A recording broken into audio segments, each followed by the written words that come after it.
তো বন্ধুরা, আজ থেকে কিছু মাস আগেই ভারতের তরফ থেকে প্রায় 27 টনের বেশি হাতিয়ার আর এক্সপ্লোসিভ পাঠানো হয়েছিল ইসরায়েলের সেনাকে, যেটা ইসরায়েলের পূর্ব অ্যাম্বাসেডার না কেবল অ্যাকসেপ্ট করেছিল, বরং তার সাথেই সেই সময় ভারতের আদানি গ্রুপের তরফ থেকে হারমিস 900 এই ড্রোনকেও সাপ্লাই করা হয়। কিন্তু ইন্টারেস্টিংলি আজ যে খবর সামনে এসেছে তার সকলকে অবাক করে দিয়েছে।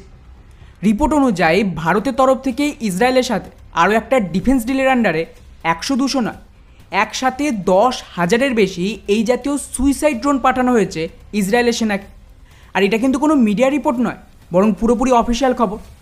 যে ভারতীয় কোম্পানির সাথে ইসরায়েল এই ডিল সাইন করেছে তার সিও নিজে এটা কনফার্ম করেছে যে হ্যাঁ, আমরা ইসরায়েলের সেনাকে 10,000-এর মতন এই সুইসাইড ড্রোন সাপ্লাই করব। যদিও এই ডিলকে নিয়ে কিন্তু খুব বেশি তথ্য সামনে আসেন, এটা মোটামুটি ক্লাসিফাইড ছিল, কারণ ভারত চাইছিল না যে ভারত থেকে গাজার আতঙ্কবাদীদের বিরুদ্ধে এই সমস্ত অস্ত্র যাচ্ছে এটা পাবলিক হোক। ইন্টারন্যাশনাল পলিটিক্স তো ছেড়েই দে, ভারতের ভেতরের লোকজনের বিরোধ শুরু করবে। যাই হোক, এখনকার লেটেস্ট রিপোর্ট অনুযায়ী এখানে গত মে মাসে ইসরায়েলের খুবই গুরুত্বপূর্ণ একটা কোম্পানি ইউএভি ডাইনামিক, তো তাদের তরফ থেকে ভারতের গুজরাটের এক প্রাইভেট কোম্পানি ইনসাইট এপিবির সাথে এই ডিল সাইন করে। আর এটা হলো ওই ভারতীয় কোম্পানির পুরো টিম। এখানে আপনারা দেখতেই পাচ্ছেন যে এদের কাছে কিন্তু একাধিক ডিফারেন্ট ক্যাটাগরির এফপিভি ড্রোন রয়েছে, যেখানে ওই কোম্পানির তরফ থেকে কামিকাজে নামক একটা এফপিভি সুইসাইড ড্রোন তৈরি করেছে। এর সবচেয়ে বড় বিশেষত্ব হলো এটাকে না কেবল ছোট টার্গেট, স্পেশালি কোনো আতঙ্কবাদী বা সৈনিকদের টার্গেট করে মারতে পারবে, বরং তার সাথেই এই ড্রোন কিন্তু সার্ভিলিয়ান্স আর এনিমির লোকেশন খুঁজতেও সাহায্য করে। উদাহরণ হিসেবে এই মুহূর্তে ইসরায়েল গাজায় হামাস আতঙ্কবাদী আর হিজবুল্লাহর বিরুদ্ধে লড়ছে।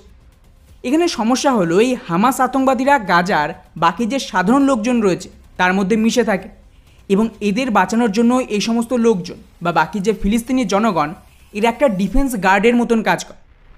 ওরা ওদের ভেতর থেকে ইসরায়েলের ওপর হামলা করবে, কিন্তু ইসরায়েল পাল্টা হামলা করলে ওখানকার জনগণ মরবে। এক্ষেত্রে একটা ন্যারেটিভ তৈরি করতে পারবে যে দেখো, ইসরায়েল তো সাধারণ মানুষ মারছে। আর এটা একটা বহু পুরনো ট্যাকটিক এই সমস্ত জিহাদিদের। আর বন্ধুরা, এখানেই কিন্তু কাজে আসবে এই ভারতীয় ড্রোন। যেমনটা আমি বললাম যে এটা এক ধরনের এফপিভি ড্রোন। এই ধরনের ড্রোন কিন্তু আপনারা ইউটিউবে প্রচুর দেখেছেন। এর স্পেশালিটি হলো একে অপারেট করার জন্য এই ধরনের একটা ভিআর ডিভাইস রয়েছে, যেটা অপারেটর পরে থাকে। এক্ষেত্রে ড্রোন যা দেখতে পাবে অপারেটর তাই দেখতে পাবে, এবং অনেকটা বলতে পারেন যে ভিডিও গেমের মতন ডিরেক্টলি এই ড্রোনকে কন্ট্রোল করে অ্যাটাক করা যায়। আর এফপিভি ড্রোন সাইজে খুব ছোট হয়, কিন্তু খুবই ম্যানিউভারেবল। ঘন্টায় প্রায় 250 কিলোমিটারের বেশি স্পিডে হামলা করতে পারে। উপরন্তু এগুলো একদম নিচু দিয়ে ওড়ে, এমনকি চাইলে আপনি এটাকে ঘরের ভেতর দিয়ে উড়াতে পারেন। ফলে যে হামাস আতঙ্কবাদীরা বাকি ফিলিস্তিনের রিফিউজিদের মধ্যে লুকিয়ে রয়েছে বা বিল্ডিং টানেলের মধ্যে বসে রয়েছে, এক্ষেত্রে কিন্তু ইসরায়েলের সৈনিকরা ওখানে না ঢুকে এই ড্রোনের মাধ্যমে ওদের রিয়েল টাইম লোকেশন খুঁজতে পারবে। এরপর যেহেতু এই ড্রোনে ছোট সাইজের পেলোডও বহন করা যাবে, এক্ষেত্রে এটা এতটা শক্তিশালী হবে যে খুব বড় ব্লাস্ট না হলে একজন মানুষকে মেরে ফেলতে পারবে, অথবা সে কিন্তু প্রায় আধমরা হয়ে যাবে। এমনকি এতে তো গ্রানাইটকেও যুক্ত করা সম্ভব। ফলে এর মাধ্যমে এবারে টানেলের ভেতর বিল্ডিং, ক্যাম্প, হসপিটাল বা স্কুলে লুকিয়ে থাকা এই সমস্ত আতঙ্কবাদীদের মারা অনেক বেশি সহজ হবে। আর এর সবচেয়ে বড় সুবিধা হলো এখানে কিন্তু ইসরায়েলের বায়ুসেনাকে হেভি বম্বিং করা বা হসপিটাল, স্কুল এগুলিকে টার্গেটও করতে হবে না, যেটাকে এই ধরনের আতঙ্কবাদীরা ব্যবহার করে ইসরায়েল বিরোধী ন্যারেটিভ তৈরি করতে এবং এই আতঙ্কবাদীদের ডিফেন্ড করার জন্য যে ইসরায়েলের সেনা তো স্কুল, কলেজ, হাসপাতাল এখানে অ্যাটাক করছে। যাই হোক, এই ভারতীয় সুইসাইড ড্রোন মোটামুটি 10 থেকে 12 কিলোমিটারের রেঞ্জে আপাতত অপারেট করতে পারে, যেটা একদম পারফেক্ট। এবং যেহেতু এর স্পিড 250 কিলোমিটার প্রতি ঘন্টা এবং এটা খুবই ম্যানুভার করতে পারে, তাই একে কিন্তু শুট ডাউন করা, তাও আবার গুলি চালিয়ে, অসম্ভব ব্যাপার। হ্যাঁ, এটা ঠিক যে এই ধরনের ড্রোনকে অ্যান্টিড্রোন সিস্টেম দ্বারা জ্যাম করা সম্ভব, কিন্তু হামাস, হিজবুল্লার মতন আতঙ্কবাদী সংগঠনের কাছে এই ধরনের সিস্টেম নেই। ইসরায়েল যে ধরনের থ্রেটকে ফেস করছে তাদের পক্ষে কিন্তু এই ড্রোনকে ঠেকানো অসম্ভব। আর এমন নয় যে কোনো দেশের মিলিটারির বিরুদ্ধে এই ধরনের ড্রোন ব্যবহার করা যাবে না। ইউক্রেন যুদ্ধে ডেফিনেটলি আপনারা বিভিন্ন ভিডিও দেখেছেন যে এই ধরনের লো কস্ট ড্রোন ব্যবহার করছে রাশিয়ান সৈনিকদের মারতে, কারণ কোনো দেশ নিজের সমস্ত সৈনিকদের এই অ্যান্টিড্রোন সিস্টেমের কভারে নিশ্চয়ই রাখবে না।